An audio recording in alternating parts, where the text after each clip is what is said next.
warahmatullahi wabarakatuh. Saya Kecil Kampung Alu Berusa bersama Kecil Lalu.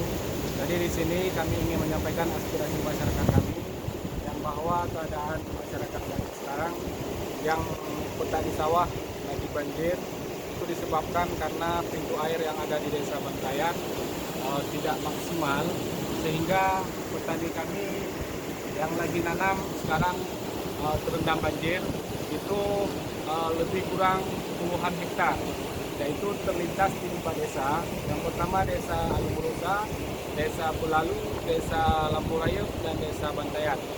Jadi di sini kami mengharapkan kepada pemerintah Aceh ataupun pemerintah tempat untuk meninjau ke lokasi agar petani sawah kami yang ada di lintas desa tidak lagi terendam banjir dari tahun-tahun sebelumnya.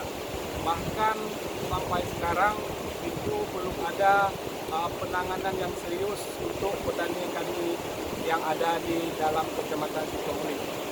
Jadi harapan kami kepada dinas-dinas terkait untuk meninjau langsung ke lokasi ini agar bisa direnovasi ataupun dinormalisasi ataupun lain-lain hal. Jadi kami selaku pimpinan kampung sangat mengharapkan bantuan kepada pemerintah-pemerintah terkait ataupun dinas-dinas terkait. Mungkin hanya ini yang dapat kami sampaikan. Billahi taufiq wal hidayah. Assalamualaikum warahmatullahi wabarakatuh.